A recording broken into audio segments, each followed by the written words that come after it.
original Child's Play still holds up incredibly well. The effects are still amazing. The burnt, melty Chucky at the end is incredible, and I really want a NECA figure of that. Brad Dourif is just amazing in this role. It's a role he was born to play. The kid is really great for a kid actor. Even though certain locations don't make a lot of sense, the tone and atmosphere is fantastic, with even a hint of a Candyman vibe. And I even love the voodoo element of it. Overall, this really still holds up. Okay, so the original Child's Play. This movie still holds up. This was definitely a childhood classic. The effects are still phenomenal. They were impressive for their time, but still really awesome. The creepy as fuck, all burnt to hell, melted Chucky at the end is just fantastic, especially when he's in pieces and he's still attacking, and the face sculpt and everything for that is just so cool. I hope we get a NECA figure. I would love to have that. Few things I've noticed on this viewing. This is one of those things I saw hundreds of times as a kid, so I'm very familiar with this movie, and I still remember a whole lot of it, although I often confuse parts of this with part 2. But it's a very solid movie through and through. It's well paced. Of course, you see Brad Dourif become Chucky, which is really, really fun, that whole sequence. And it was some fun nostalgia looking at some of the toys in the toy store. Like, I caught the real Ghostbusters Ecto one in there. And I was like, oh, it brings back memories. So it's already getting me from that. The music is awesome. It kind of has a slight element of a Candyman vibe, to the point where now I kind of want to figure out which one came first, because it might be slightly influenced. I do like the voodoo element of this. It's just believable enough, and I like that, Chucky kills the guy that taught him by using his voodoo doll. So I thought that was pretty cool, with the stabbing and all the blood everywhere. Andy is an idiot, as a lot of children would be. I mean, he's out in the middle of, the homeless area that's just all trashed to shit, and the dude in the really run-down house, and Andy hears the gunshots and runs towards them looking for Chucky. Things like that are just insane, but believably insane. The gas explosion is maybe a little bit over the top, toppling that whole 2-story building, but then again, maybe it works that way. Because science? I don't know. The mom is fantastic in this. The babysitter death in the beginning is great, and very much felt like Hitchcock, their ode to Hitchcock. Definitely with kind of the close-up of her face as the hammer hits. There's also a little Argento too, but in that way that Argento is very much influenced by Hitchcock. And the fall out of the window, you feel like that's a shot they would have liked to have had more time and more money to really just follow her out the window and really do the Hitchcock thing, but it probably didn't happen. I feel there's a couple of times in this movie where perhaps they were going to do something more with the effects or the shots, but it just didn't work, so they wisely cut away to only the parts that do work. I love the use of a little person or children or whatever they're doing for Chucky in the running around shots. It really adds to the creepiness, and of course helps build the legend of Chucky himself. Brad Dourif, of course, is the most important part of that. I don't see anybody else being able to do a Chucky voice. They probably can, but I just have a hard time seeing it because he is Brad Dourif to me. I'm just sorry, he is. The main cop is kind of forgettable but interesting. I love the scene in the car with the cigarette lighter, and I'm thinking, why aren't you hitting the brakes sooner? But then as soon as I start hitting that, Chucky's hitting the gas pedal, so I'm like, oh, okay, that makes sense, actually. They did address that. That's kind of logical. I love the idea that Chucky thought he was an invincible thing, but figured out, oh, I'm going to keep turning human, and I gotta get out of here because now this shit hurts, and hey, I get to be 6 again. I've got a date with a 6-year-old boy. I thought that was pretty funny in a fucked up way. But at the same time, I'm thinking, Chucky, maybe you need to he bashes Andy on the head with a baseball bat to knock him out. It's like, that's your future body, bro. You might want to take a little bit more care with it. Also, you might want to stop killing people in front of him so that he doesn't keep getting blamed. So if you did get in that body, you can just go be a normal kid, or at least get away with it until your homicidal tendencies come out. But then again, he is a homicidal maniac, so that makes sense. I kind of wish with the doctor in the children's insanity ward that we would have had a little bit longer of him realizing and being like, oh my god, this doll is for real, and Chucky messing with him. It was kind of quick the way they dispatched him, though they didn't really play him up as terribly villainous. It's understandable why he would think and act the way he did in all those moments. And even though I never noticed it before, and it totally suits the tone and style of the film, the way that children's sanitarium is, there's no way. All the crumbling walls, the children look like dirty-faced orphans just huddled in corners and stuff.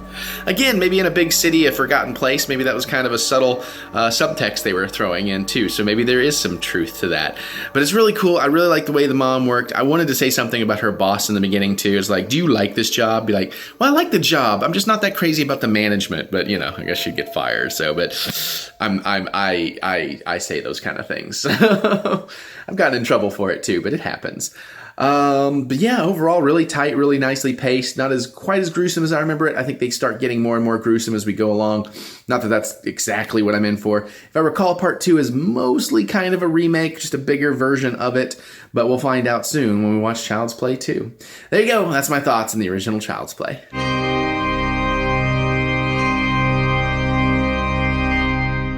So I just rewatched Child's Play 2. I definitely had a little bit to drink. I'll explain that. But basically, this one is awesome. The first one is definitely the better movie of the two, but this is where it really steps into that perfect balance of camp territory, this love of the classic Universal monster horror films, particularly shown through the lighting in this film. Everybody's pretty spot on. The animatronics and the Chucky puppet stuff is fantastic. Fairly bloodless film, though, even though I don't remember from memory. Infinitely rewatchable. So anyways, Child's Play 2. I guess I can't show you this. There's not really a menu on this. That's... Is there a menu on this? Anyways, let's talk about Child's Play 2. And I should forewarn you, I drank a little heavy because I impromptu had this idea that we would... Sure. Well, we'll pause on a better frame, I guess. That we... like I said, I'm quite drunk. There we go. Last second I thought, why don't I do a Drunken Movie Night Instagram story? Every once in a while I'll pop in with a joke or a thought. Because I've been kind of watching these Godzilla movies and showing a few seconds of oh my god here and there. And I thought maybe this was another thing we could do that would be interesting to do on the Drunken Movie Night Instagram and Twitters, all that kind of stuff. You know, we're just making it more of a thing. That being said, let's talk about the movie and why we came here. Child's Play 2, it's good. This one really stands out in my brain. It's very much a tonal shift from the first one. The first one took itself very seriously in an appropriate way. This one absolutely starts playing up the camp and kind of a love of the old school Universal monster horror films. That's definitely apparent from the lighting and all kinds of things. They really treated Chucky as like a Frankenstein or a Dracula or a creature from the Black Lagoon. I believe Don Mancini, he did this one. I don't know if he did the first, but the tone is absolutely different from the start. But it works and it flies, and initially you think, oh, is this just a retread of the first one? But it's not. It's really a great continuation. We've evolved Andy. He's in foster care, all that kind of stuff. You know, we kind of evolved Chucky to the point where even at the end, he's all like, oh my god, I'm human now. Now I'm just going to kill every fucking thing. So, I mean, there's a lot of greatness going on there. The music is fantastic. It gets really, like, silly and campy, just where it needs to be, but also creepy and cool all at the same time. And that's a fantastic job done there. Again, actors' performances, everybody's great. I thought Elizabeth Banks was in this. It's not Elizabeth Banks. I very much remember the end of this, that toy factory, particularly the way it's painted and colored just because it's a toy factory. But again, that's apparently effective. This is where suspension of disbelief comes into play, and something we've kind of lost a lot of in modern cinema for a lot of people, I think. But it totally works, and that's a big part of why that whole sequence is memorable, because it's like a very colorful end of Terminator, only with Chucky, Charles Lee Ray. You don't fuck with a Chuck. I know that line's not in here, but still, I like saying it. So again, Brad Dourif is fantastic, and I'm blanking on his name, but the kid that plays Andy, he's not a kid anymore, but, you know, he's fantastic as well. And so is the family. It even has that kind of douchey actor, the actor's not a douche, but the douchey character that he always plays as the foster dad is really fantastic. Just even them already having a good guy doll. And no more Mr. Good Guy. Oh, what a line. Instead of no more Mr. Nice Guy, they did no more Mr. Good Guy. Although that makes me want to go watch Shocker, which I haven't watched in forever. But eventually we're going to do a Wes Craven filmography retrospective.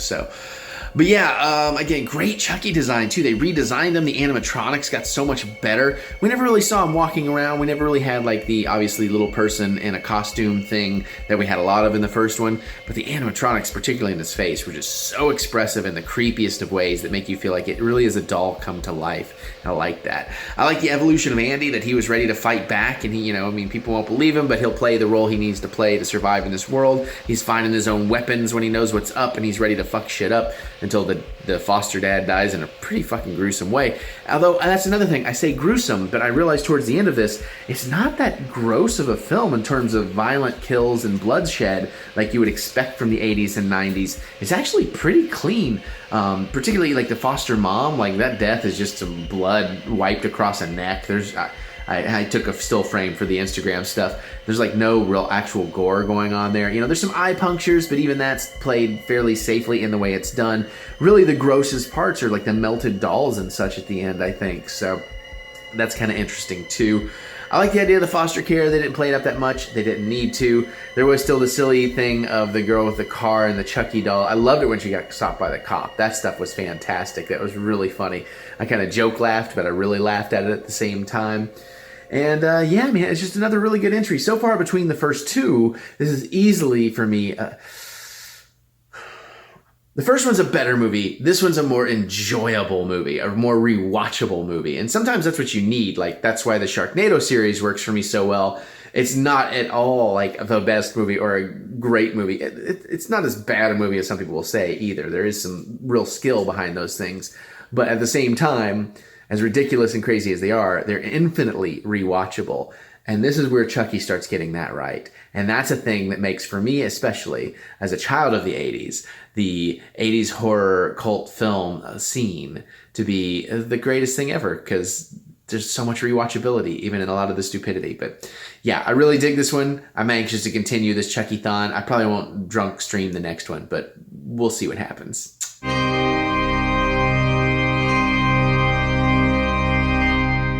After rewatching Child's Play 3, my immediate thoughts are it's not as good as 2. They kind of pulled back on the campiness and went back to the slightly more seriously horror tone of the first one, which I don't necessarily appreciate so soon. It's still a good movie. I still enjoy this one. I have a lot of fond memories for it, though there are some major logic flaws in it. But, you know, what are you going to do? Chucky looks great. The kills, though, again, this entire series is way more bloodless than I remember, at least up until now.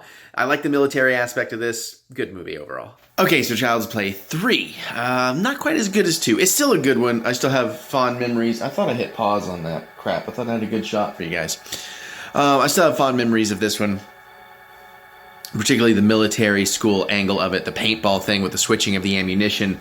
The one kid sacrificing himself on the grenade. All that kind of stuff. Pretty cool, pretty memorable. Chucky is great in here as usual. The animatronics, the puppeteering gets even more solid, upgraded from, you know, technology of the time.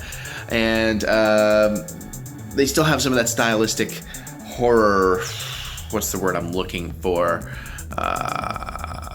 monster movie lighting, some of the gothic lighting. That's the word I'm looking for. It's 4 a.m, guys. I'm sorry. I was at a party and all kinds of stuff. I have drank a little tonight, but can we get a better thumbnail back there? I can't just play the movie. I'll get in trouble. It's just gonna bug me. We'll just put it on that. All right. So I find the pacing of this one, I want to say it was slow paced compared to 2 particularly. But honestly, there came a point when I looked down thinking it was like 40 minutes in the movie and an hour had passed already. So that was kind of nice and unexpected. But it does feel slower paced than part 2, as they definitely took the camp back out of this one for the most part and went back to more of a more straight up horror like the original. Which, you know, I understand why they may have done that, maybe a backlash on 2. But I kind of feel like once you go camp, you don't really go back without rebooting, I guess, and all that stuff. But I was kind of missing that, you know. We had some good Chucky one-liners. This is where you don't fuck with the Chuck comes from, but just not as many. And like the deaths, again, this is not a very gruesome series, at least not up until this point.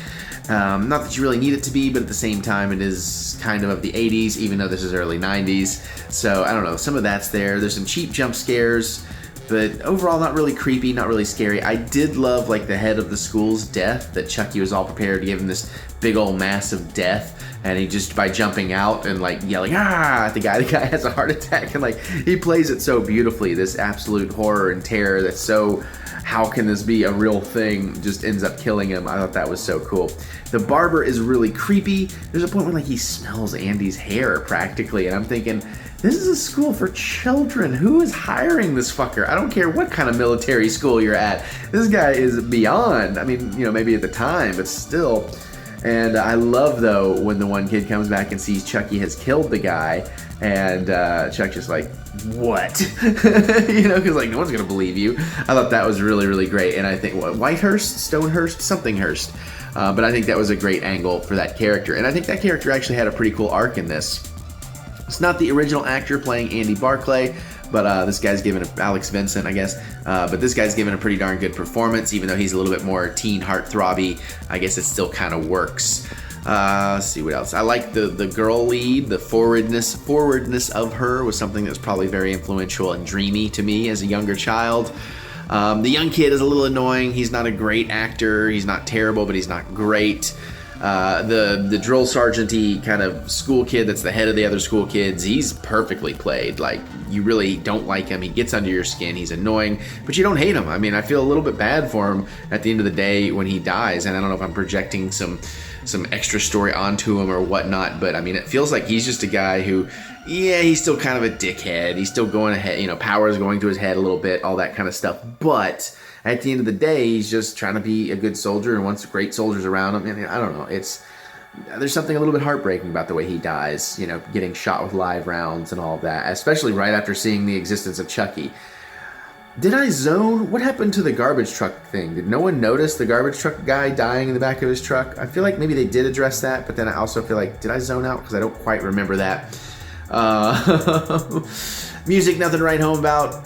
Colorfulness of the ending, I do like. I like they set it in a carnival. I don't think it quite competes with the Willy Wonka toy factory of part 2, but it does have a very memorable design and distinctive look to the whole thing, and like the color lighting and everything as well. Although that big giant floor fan is completely ridiculous and unnecessary for what they're doing in that haunted house. You know, it's definitely a writer's kind of, I don't want to say writer's convenience as much as a writer's contrivance. I think that might work.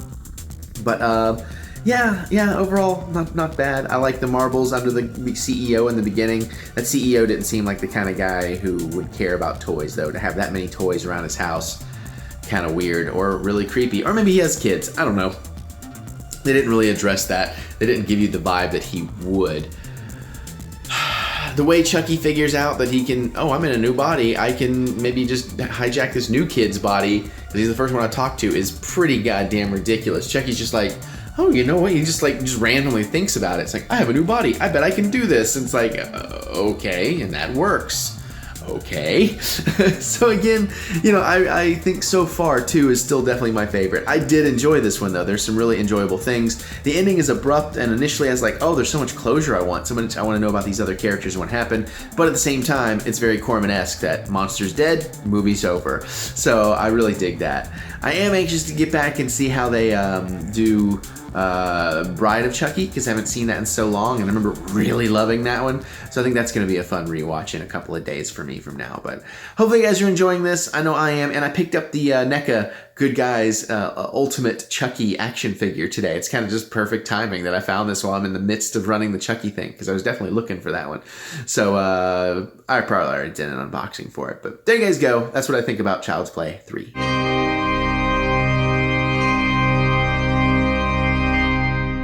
So, Bride of Chucky is easily my favorite of the 5 I've seen so far, and of course I've always loved this one. It really holds up. It has some great Freddy vs. Jason vibes, of course, same director, Ronnie Yu. Alex Arquette is in this in a great little role. Katherine Heigl, though, I totally forgot she's like the female lead star outside of Jennifer Tilly. The doll work is fantastic. Best version of Chucky in the design. I love Tiffany. This is just such a fun movie. Really plays up the gothic Universal monster style, and I think it's going to stay my favorite. All right, so Bride of Chucky, easily my favorite of the first 4. By the way, I don't know how well you can see this, but I just noticed where I paused on it, kill Tiffany slow. So anyways, this is Ronnie Yu, I believe, who also did Freddy vs. Jason, and you feel a lot of that in here. And, you know, my favorite design of Chucky, all messed up. Jennifer Tilly is fantastic as Tiffany. She's a fantastic addition. Who the fuck remembers that Katherine Heigl was like the female star of this movie? What the hell? And of course, John Ritter, who's a fantastic asshole in this movie. He's so good too. Definitely a little bit more bloody and gory than the others. We had the guy who's not Alan Tudyk, the kind of gay best friend, and that death with like he's so shocked by the puppets and gets hit by the truck. I love that so much. The ending is so good. Just the stuff where Tiffany has a change of heart and after getting burned to a crisp and all that, which I forgot about. And then, you know, helps stop Chucky and kills him. And I love that Chucky's like, I'll be back, I'm always back, but Diane's a bitch. You know, the return to the grave of Charles Lee Ray to get our heart of Damballa is really, really cool. I love the whole thing where they do the Voodoo for Dummies book. I thought it's very much a late 90s, early thousands. I don't remember exactly when this was referenced, but it's so cool. I guess they still do dummy books, but I love that. I thought that was so hilarious, and they actually saw some pages from it. Alexis Arquette was the gothy dude in the beginning, so that was pretty cool too. I didn't realize that's who that was until I was reading the credits. It's like, oh shit, all right, cool. It's always nice to have an Arquette in a film. Needle Nose the cop, I'm glad he's dead. He was definitely annoying, and I'm like, oh, I'm so used to modern times too, where I'm like, whip out your cell phone and film this shit. It's like, oh, they didn't really have that kind of technology back then, because I'm like, this is such harassment. Get the ACLU on there and shit, you know, because it's like so clearly an officer overstepping his bounds. But dumb kids, I guess, because these are definitely some dumb horror movie kids. I love the grifter scene at the honeymoon suite. Even though it's totally ridiculous, that death is absolutely ridiculous. The reveal of the bodies is a great, gruesome reveal, although my logic brain tried to turn on and be like, wait, the angles of the glass don't make sense. I'm like, dude, shut up, it's Bride of Chucky. Shut up, brain. But yeah, so it's actually definitely more gruesome than the others. The nail gun off the... it's like a Jackass prank. The airbag launching the nails into John Ritter's face, and of course Chucky being like, "This looks familiar," like Pinhead. And also considering Ronnie Yu made Freddy vs. Jason, pretty interesting. At the very beginning, they have the evidence lockup with the Jason mask, the Freddy glove. I think there was a chainsaw. There was a clear Michael Myers mask. I'm like, I don't know how you guys are getting away with doing all of these things. You know, you don't own the rights to that. We definitely went back to the Universal monster movie feel, which we had through the originals, through the lighting, and particularly in part 2, I thought. But definitely amped up here. We even see some Bride of Frankenstein footage, which is pretty fun. There's another TV show she was watching I thought was appropriate, but I can no longer remember what it was. But yeah, I love when she like locks him up and starts tormenting him in this little baby cage. That is so messed up, but so beautifully fun and messed up. And I love that he's plotting his revenge, and the way he uses the ring to cut through the wood. I thought that was really clever. I like that her whole perspective had to change because she thought he had left that ring for her the day he died. And it's like, no, I was gonna sell that shit. It was like $5,000, you know? I love the stupidity of the kid being like, yeah, $500,000. Oh, we'll totally start a new life. Let's elope and we'll make this money and then I'll get a job. And I'm like, dude, even back then, $1,000 is not. You're dumb kids, you know. I love the idea though of our two human leads being back and forth of thinking each of the other is the murderer, and I love that sequence where they call the friend, you know, and they're both so sure the other one's the murderer and they need help getting out of the situation. And of course the friend shows up, and that's wonderful that he's like, no, it's gotta be the cop, because I was like, that would make sense. If you didn't know he was dead, it would make sense that he's like going to these extremes to frame this kid. I almost wish they would have told me a little bit more of the backstory, a little bit more of why he's such a douchebag or why he hates him, because he practically tells Katherine Heigl that he hates her, John Ritter does, and it's like, you know, because he's not a real dad, he's just, I don't know, foster or family adoption, I'm not exactly sure. We didn't need more backstory on that, but I like this movie enough. I would have enjoyed some more backstory on that, and I would have liked to have understood his hatred for the trailer park kid if it was just a bias, like you know, a cultural bias of he lives in a trailer park, he's trash kind of thing or something. Jennifer Tilly is fucking gorgeous in this movie. I tend to forget how beautiful a lady Jennifer Tilly is. I mean, I'm just going to point that out. And I like the kind of punk rock gothy style they have her in. I think that's very suiting, very fitting for her. But yeah, you know, I loved the menage a trois at the beginning with Chucky and everything. I thought all that kind of stuff was cute. I don't know what the Swedish meatball thing is, if it's just a random running gag, but I love that running gag. I love how they played the philosophy of Tiffany's mom and, you know, if you cook for your husband, he should at least do the dishes. And then how that came back in the RV sequence, I thought that was actually pretty damn brilliant. Just the whole way that it played through all the characters. So everybody kind of knew from each perspective how to play that. I just thought that was really, really cool. But yeah, overall, as you can tell, I'm just gushing. I really like Bride of Chucky. I still really like Bride of Chucky. It still really holds up and is probably going to maintain itself as it's my favorite. 6 and 7 could change my mind. I don't know. I've never seen those yet, so we'll find out. But that's my thoughts. I dig it. Hopefully you do too.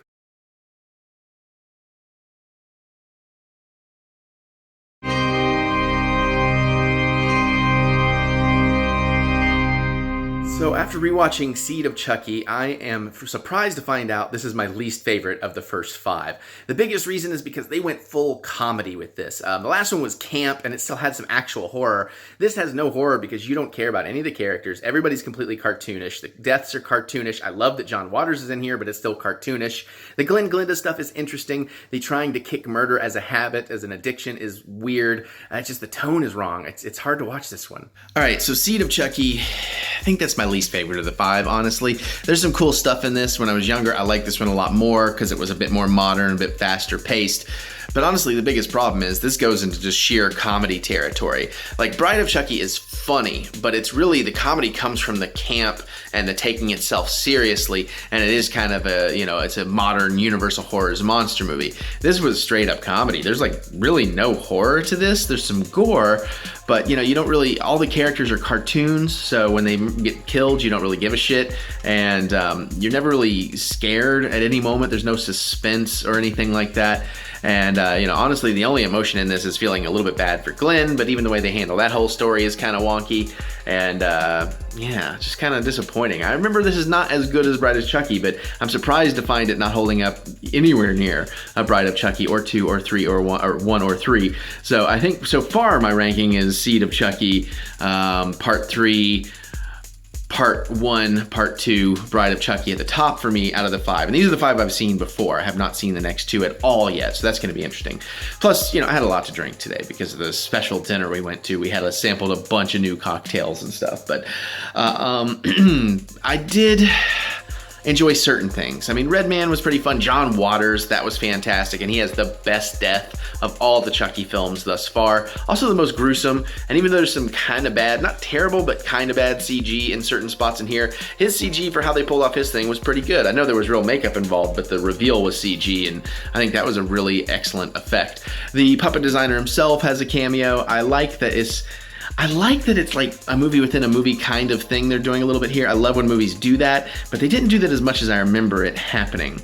I do think the way Chucky and Tiffany come back to life makes no sense. It's like, that was the laziest writing I've ever seen in these films. He can just go possess these random dolls with the amulet. I mean, their souls weren't necessarily trapped in the amulet, or they at least should have explained something like that if that's what supposedly happened at the end of Bride of Chucky. But none of that's in here. So, I mean, I guess he could have gone to any random Chucky and Tiffany doll, which is so weird. I'm not a huge fan of the redesign of Chucky in here. He's still very Bride of Chucky, but it's way more glossy. And I know that's kind of a joke of Hollywood making a Chucky movie, but I don't know. It's just not as effective and not as scary. I do love at the end, though, the whole thing with Chucky realizing, I don't want to be human. I don't know why I'm trying to be human all the time. Like, I like being this infamous slasher doll. And I thought that scene was pretty damn cool. The stuff with Jennifer Tilly, she's fantastic, playing this ditzy version of herself and playing Tiffany the doll and fantasizing about herself as a fan and all that. That stuff is awesome. Billy Boyd is pretty great as the kid. I hear Glenn or Glenda with the great Ed Wood pun. But what happened to him, by the way? I haven't seen him in anything in forever. Sorry. And, Red Man. I love him in How High. And this, I'm kind of like, but I think that's more the character that's been written for him. I do like that he's making a Virgin Mary movie as well, though. I think that's kind of a cute little touch. Let's see, what else we got going on here? I don't know how Chucky would say fuck on TV. I was bothered by the Made in Japan thing. Like, I get that Hollywood would have put Made in Japan on his wrist, but why the fuck does Glenn or Glenda have Made in Japan on his wrist? And even if Chucky was made in Japan, he wasn't, at least not the ones we've seen before. We've clearly seen him assembled, at least in the last, in 2 and 3, as assembled in America. So, weird. But that's just a little nitpicky thing. The fake Russell Brand in the beginning, I like that whole idea, although really a ventriloquism festival, I guess they exist, but they probably aren't as rock show-like as this movie portrayed them. And that was a little odd. But again, I think that's where the movie set its tone right away. But I think this is a point in horror when everybody thought you'd just go comedy and they forgot the horror in this film, and that's kind of annoying. Because even Bride of Chucky, you actually care about those main kids, as dumb as they are. And, especially like the gay best friend and the way he goes out in that one, holy shit. And even the people like, you hate John Ritter, you know? So, I mean, there's actual character depth in there, and you feel something one way or another, which actually helps create tension when Chucky or Tiffany are going after somebody. Or even like the grifting couple next door, like you felt like, yeah, it's a revenge movie. You get them Chucky and Tiffany, or you get them Tiffany in that moment. So all that was cool. I don't know how I feel in this one about the allegory of it being like an addiction, that killing's an addiction, and they're trying the 12-step process and all that. I also do find it kind of nitpick funny that Tiffany's like, turn yourself over to a higher power. Yeah, right. Pretty sure you are flat out evidence that some kind of god or something exists, because the voodoo of Damballa is why you all exist. So I thought that was a little weird, but I guess logically you could explain that as a truth in a character, you know, because people are weird like that and illogical at times. But still, that one kind of caught me, and I thought that was a little weird. The assistant's all right, nothing stand out there. But, you know, effects and everything are fine. Puppeteering's fine. I'm just not a huge fan of the redesign. Some of the Glenn story stuff, fantastic. The location they're in for Jennifer's house is really cool. But other than that, yeah. So, yeah, it's kind of a shame. I'm really surprised to find out that this is my least favorite. I would have thought 3 would be my least favorite. But nope, this takes the cake. I mean, we'll see what we think about 6 and 7. But that's my thoughts on Seed of Chucky.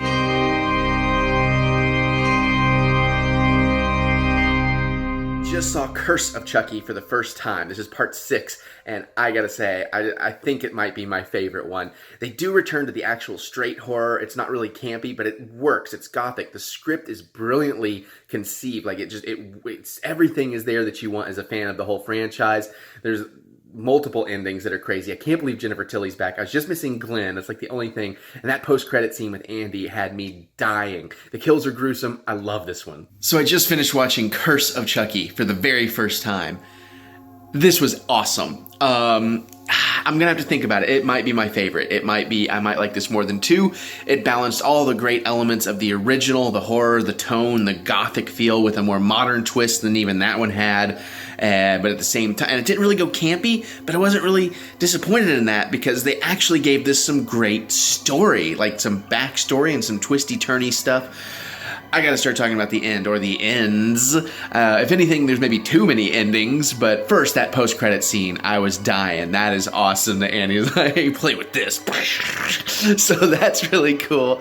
But I'm anxious, I'm pretty sure he comes back in the next one, so I'm anxious to see about that. Although it doesn't make sense that Chucky possessed the little girl. He should have put his spirit in her body, but then 6 months later he was back in the doll body. I don't know what the plan there was. I was confused by him wanting to possess the girl. And then the person that came up with the sack over their face, I don't know who the hell that was. So maybe that's going to be something continued into the next movie, perhaps. But it was pretty interesting that Grandma was, doing nothing in the cellar at the end. So that was really cool. Jennifer Tilly, I was so excited that showed up and that she killed the cop just like she killed the cop at the beginning of Bride of Chucky. The same nail file and everything. That's great. The only thing missing was Glenn, but now I'm kind of hoping maybe there's a Glenn thing in the next one, which I'll find out about, because it was so perfectly calling back to everything else here. But again, Fiona Dourif was a fantastic lead in this. I'm glad she's back in the next. I loved her in Dirk Gently, so really excited to see her in this. I kind of almost expected her to be the daughter of Chucky at one point, and I don't know if I'm glad they didn't or wish they did go that way, honestly. I have to think about it, because on one hand, I totally respect they didn't go that easy way, but on the other hand, especially her being the voice of Chucky, Brad Dourif's daughter, then that would have been I would have been totally cool with that here, but it's cool that she didn't.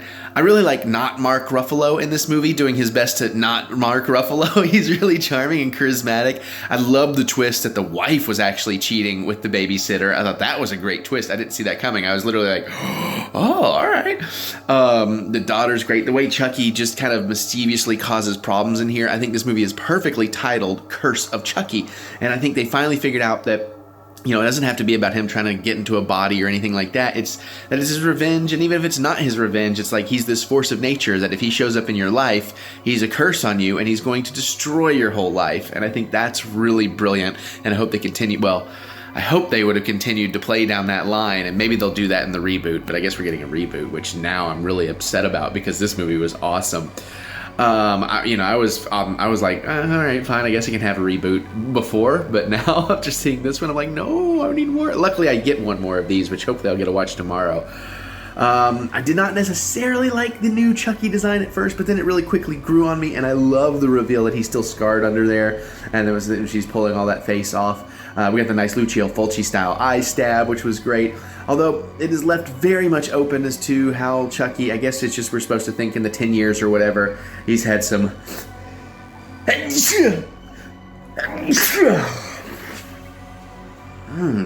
Dewey Dimbella. He's had some adventures along the way. So I think that's kind of neat. And I love that Jennifer Tilly apparently, or actually it's Tiffany, it's not even Jennifer Tilly. I like that they still continued on from Seed of Chucky, even though I didn't necessarily like Seed of Chucky that much. I'm glad they continued the good elements of it, so I thought that was really cool. So it was really great to see her pop up in that scene. And I thought I had that moment where it's like, oh, it's going to be Jennifer Tilly. Oh, no, it's not going to be Jennifer Tilly. Who's on the phone? And it's like, oh my God, it's Jennifer Tilly. That's great. So I did really, really love that. Oh man, the movie itself, again, I like it. It was a good tight pace. It's actually scary. It has its tension and horror to it because you actually do care about the characters. Even the douchey characters you kind of care about. And oh my God, like, okay, they finally got actually violent and gruesome in here. That's not in a campy way. I mean, I watched the unrated, and there's definitely some great kill scenes. The chopping of like half the face, even though he probably shouldn't have died that easily or that immediately. The electrocution was nice. The one thing I hated, man, I love that shot of Chucky at the top of the stairs and coming down the stairs, and that could have been so iconic, but it's so clearly CGI, and it's really bad CGI. It should have been a puppet and then use CGI to remove wires or performers. Look at what Henson does to do something like that. That's my only complaint effects-wise. There was another shot that was clearly a doll with some CG alteration, but at least that one was so quick it actually worked better, but this was like full-on CG, and I'm like, I don't like CG Chucky. It doesn't work for me. I love the opening shot after the death of the mother and the pan around Chucky in the rocking chair and seeing all the stuff has changed and time has moved on. I really like the family dynamic. Just the playfulness that they didn't bring Chucky into it too late. And then his first line is fantastic. When he's under the covers with the little girl and she's like, Chucky, I'm scared. And he's like, you fucking should be. It's like, oh my God, that's so cool. And then you don't know if he killed her the rest of the movie. So I thought that was a great little thing as well, too. So yeah, and I love the idea of putting Fiona in a wheelchair and adding that stress and that actually makes Chucky even more of a threat. So again, I think that's pretty brilliant. And I love how it tied into the original, that the mom was like the victim. I guess maybe it's going to be more clarified in the next one before he, that called the cops on him and then he ran away to the toy store in the beginning of the first movie, but he had stabbed her in the belly just enough to fuck Fiona up. I mean, this is a really well crafted script. And it's actually really well made, and I really love this one. And the more I'm talking about it, the more I think it might be my favorite one. However, I'm really excited to see where they go with the next one. Ball's in their court. They've really set up a great new style and series. Let's see if they fuck it up or not. All right, that's my thoughts on Curse of Chucky.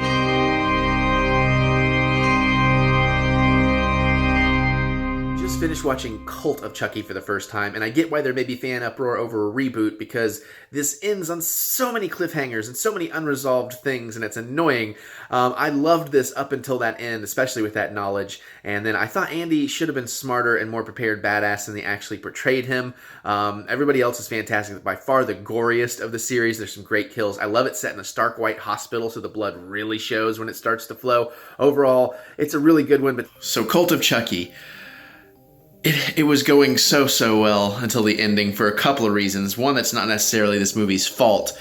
I totally get if there's any uproar for the fact of the reboot of this at this point.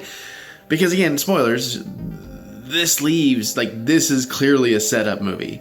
The ending was very unsatisfying. The whole movie was awesome until the end. It's like, you can't end there. What? There's a billion loose ends. And if I knew I had another one, like if there was one more to sit on, I'm like, okay, we're going to get the answers. Fine, I can go with that. But kind of knowing that's the end of the original OG series is really disappointing because I want to know what's going to happen next. So like Andy, particularly, tag, you're it. I guess they're going to try and fault him for the murders, though that doesn't entirely make sense. But then, why would Chucky want to be in Fiona Dourif? Although it was kind of cool having the father-son dynamics, having the daughter get to portray the father and all of that as far as their real-life relations. So that was cool. It's great to see Jennifer Tilly, and she gets a little bit more. She kills a cop again with a nail file from behind. I do love that there's that. There's all kinds of references. This one is kind of... Oh, hey now. This one is kind of what Child's Play 2 was to Child's Play 1, in the sense that this one definitely camps it up a little bit, and I loved that. I appreciated that. I thoroughly enjoyed that. But I do think this one actually has some good horror going on as well. A really cool plot and a neat idea for this fact that Chucky found a new spell and can spread himself out. And even though it's a bit of a stretch in a movie that's not quite that campy, I do kind of like that they refer back to Bride of Chucky with the Voodoo for Dummies, but this time it's a website, so that's pretty cool. Still no Glenn, though. Like, that's a real bummer, because I was thinking, oh, maybe they put Glenn and Chucky dolls, and, you know, we're going to get that happening, too. So that was the kind of a thing. So there was some disappointment there that didn't play. Like, they set some things up that could have been great, and I think because of what I would have done with them, it left me disappointed. Like, the Andy sent that one doll with the short hair. I was like, oh, Andy's possessed that doll or something. And you're going to get like a Chucky on Andy doll fight. I thought, you know, you could have done that. They set Andy up to be this really smart, really prepared character. And I think, you know, him not knowing this new spell totally makes sense. So I would like throw a crimp in his plans. But then they kind of let him be just kind of stupid and very under-prepared for what he's probably been preparing for a long time.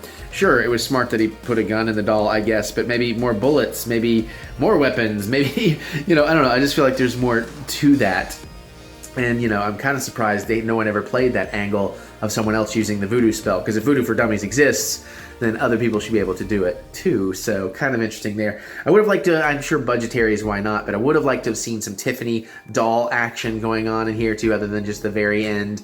So that's kind of, you know, that was a bit of a bummer too. The doctor, I love the stuff with Chucky and the doctor and being like, I don't know if I should take notes or just kill the fucker, you know, I mean, things like that. His kind of love and envy of the doctor was fantastic. All the characters in here are memorable, and I cared about them, and I thought they were cool. I don't know that I really liked that they redid the death from Bride of Chucky with only with the glass instead of a mirror, coming down and killing the girl on the gurney, but I thought this was much better done for that, and thought it was really artsy and beautiful in terms of the cinematography, which I think was a great idea too, that they shot this whole thing in like these stark white hallways and rooms, so once the blood comes, it really pops. And that's interesting too, because this was by far the most gory of all of these movies. I mean, Andy stomping the Chucky doll head and how gross that is. Possessed Nika stomping the doctor's head. That was pretty freaking nasty. The drills through the eyes and the heads and just everything in there was really, really gruesome. And I like the idea that Chucky was going to kill Nika initially, but she was already trying to kill herself, and he kind of saved her from that. I thought that was like a really brilliant, cool thing. The music in here is cool. The style in here is cool, even though it's a bit different. I do like that we did kind of the nutso things. Like you had the lady who was pretending to be a ghost, and that was great. And like talking to Chucky, like, no, I know you're not real. So I thought all that stuff was pretty cool. The doll in here is pretty nice. You know, I do like that they had the Bride of Chucky style head, and Andy was just torturing it. I thought that was pretty brilliant.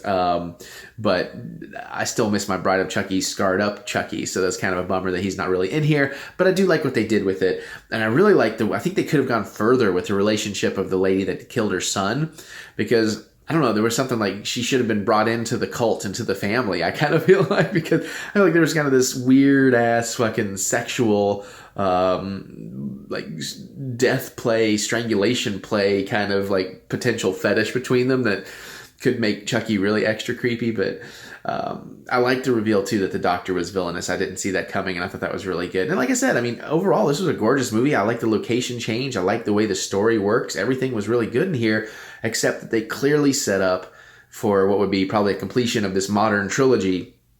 And it's sad that we're not going to get that.